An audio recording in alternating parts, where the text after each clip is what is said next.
এই বেওয়ারিশ কবরস্থানে চিরনিদ্রায় শায়িত আছে অকালে ঝরে যাওয়া প্রবাসী যুবক অনিক হোসেন। অনিক, বয়স সবেমাত্র 21, এক বাবার এক ছেলে। তার বাবা আজমতুল্লাহ সেনাবাহিনীর একজন রিটায়ার্ড সৈনিক। আর্থিক অবস্থা বেশ সচ্ছল, তবে অনেক কলেজ জীবনে রাজনীতির সাথে জড়িয়ে যায়। শুভা নামের একটি মেয়ের সাথে অনেকের রিলেশন বিল্ড আপ করে। এই সম্পর্কে দুই পরিবারের কেউই রাজি ছিল না। শুভার পরিবার জানিয়ে দেয় বেকার ছেলের সাথে তারা তাদের মেয়েকে বিয়ে দিবে না।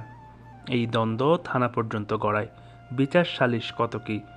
অনেকের বাবা মান সম্মানের কথা চিন্তা করে সিদ্ধান্ত নেয় তাকে সৌদি আরব পাঠিয়ে দেওয়ার, এবং যেই ভাবা সেই কাজ। অনেক সৌদি আরবে এসে একটি বাগালায় কাজ শুরু করে। তবে পারিবারিক এসব চিন্তায় অনেকের লাইফস্টাইলে কোনো শৃঙ্খলা ছিল না। সারাদিন ভাত খেত না, শুধু সফট ড্রিঙ্কস আর নানা ফাস্টফুড আইটেমে তার দিন চলত। এভাবেই দুঃখে সুখে কেটে যায় 2টি বছর। অনেক দ্বিধাদ্বন্দ্ব কাঠখড় পোড়ানোর পর শুভার আর অনেকের পরিবার এই সম্পর্ক মেনে নিতে এক প্রকার বাধ্য হয়। কথা ছিল অনেক ছুটিতে গিয়ে শুভাকে বিয়ে করবে, তবে সে সময় বিশ্বব্যাপী করোনা ভাইরাস ছড়িয়ে পড়ে। সৌদির সাথে বাংলাদেশের বিমান চলাচল বন্ধ থাকায় অনেক চাইলেও দেশে যেতে পারছিলেন না। এদিকে শুভার পরিবার এভাবে আর অপেক্ষা করতে রাজি হলো না। একটা সময় সিদ্ধান্ত হয় তাদের বিয়েটা ফোনেই হবে। দিন তারিখ ঠিক হলো, আমরা সবাই মিলে ছোট পরিসরে গায়ে হলুদের ব্যবস্থা করলাম। ভাইরাসের কারণে চারিদিকে খুব কড়াকড়ি, তারপরও ছোট পরিসরে বিয়েটা ফোনেই সম্পূর্ণ হলো। দেশে শুভা হাতে মেহেদি দিলেও এদিকে অনেকের হাতেও আমরা মেহেদি পরালাম। দুই পরিবারের সবাই মোটামুটি খুশি। এদিকে অনেক দিনের অপেক্ষার প্রহর শেষ হওয়ার খুশিতে অনেক শুভা সারা রাত জেগে কথা বলতে শুরু করলো। দুজনের চোখেই বিশ্বজয়ের আনন্দ আর রঙিন স্বপ্ন। কবে তাদের অপেক্ষার প্রহর শেষ হবে, কবে তারা একসাথে হবে, এই চিন্তায় বিভোর থাকতো তারা। কিন্তু তাদের হাতের মেহেদি শুকানোর আগেই অনেক হঠাৎ খুব অসুস্থ হয়ে পড়ল। চারিদিকে ভাইরাসের প্রভাবে তাকে কোথাও চিকিৎসা দেওয়া হবে, কোথায় কি করা হবে কিছুই করা যাচ্ছিল না। বহু কষ্টে তাকে একটি হাসপাতালে ভর্তি করানো হলো। জানা গেল অনেকের লিভার পচে যাচ্ছে। যত দিন যাচ্ছে সে তত শুকিয়ে কাঠ হয়ে যাচ্ছে। বিমান চলাচল বন্ধ থাকায় তাকে দেশে পাঠানোর কোনো প্রকার ব্যবস্থাই করা যাচ্ছিল না। অনেকের বাবা আজমতুল্লাহ ছেলের চিকিৎসার জন্য রিটায়ারমেন্টের সকল টাকা ভাগে ভাগে সৌদিতে পাঠাচ্ছে, তবে অনেকের শারীরিক কোনো উন্নতি নেই। আর সকলের কাছে অনুরোধ করছে যত কিছুর বিনিময় হোক তার অসুস্থ ছেলেকে যেন দেশে পাঠানো হয়। তার আবেগ এবং ছেলের প্রতি ভালোবাসা সবাই বুঝতে পারছিল ঠিকই, কিন্তু কারোরই যে কিছু করার ছিল না। শুধু দাঁতে দাঁত কামড়িয়ে স্রষ্টার কাছে সবাই প্রার্থনা করে যাচ্ছিল।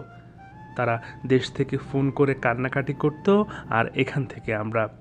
এভাবেই 2.5 মাস অনেক হাসপাতালে ছিল। তার শরীরের চামড়া আর হাড় ছাড়া কিছুই অবশিষ্ট ছিল না। এরপর একদিন শুক্রবারে সবাইকে নিস্তব্ধ করে না ফেরার দেশে চলে গেল অনেক।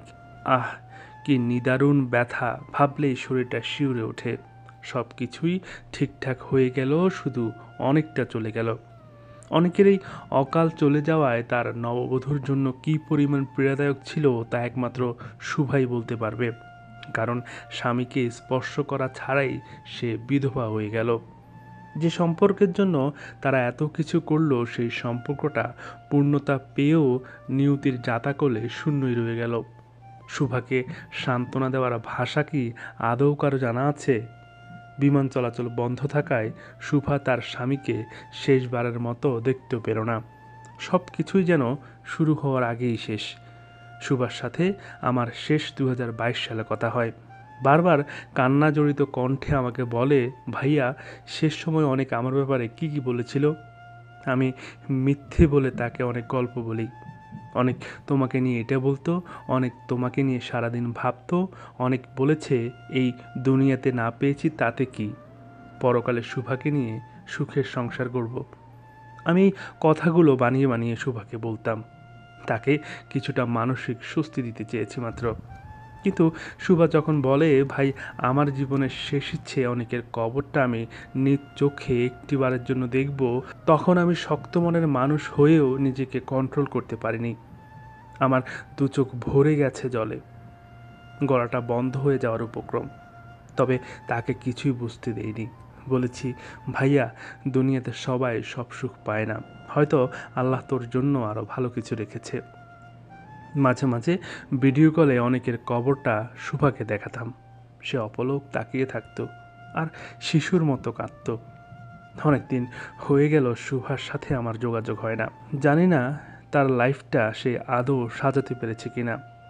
তবে আমি মনে করি সে যদি নতুন কাউকে বিয়ে করে সংসারে সুখী হয় তাহলে অনেক সবচেয়ে বেশি খুশি হবে।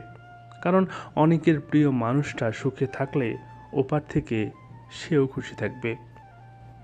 আজকের এই ঘটনাটি আপনাদের কাছে কেমন লেগেছে অবশ্যই জানাতে পারেন। আর এমন আরও সত্য ঘটনা জানতে কমেন্টে দেওয়ার ইউটিউব চ্যানেলটি ঘুরে আসতে পারেন। আর আপনাদের সাথে ঘটে যাওয়া এমন কোনো ঘটনা থাকলে আমাদেরকে জানাবেন। হয়তো আমাদের হাত ধরেই ঘটনাগুলো বিশ্ববাসী নতুন করে শুনতে পারবে। এতক্ষণ আপনাদের সাথে ছিলাম আমি মহিউদ্দিন রবিন। আশা করি সবসময়ের মতো আমাদের পাশেই থাকবেন।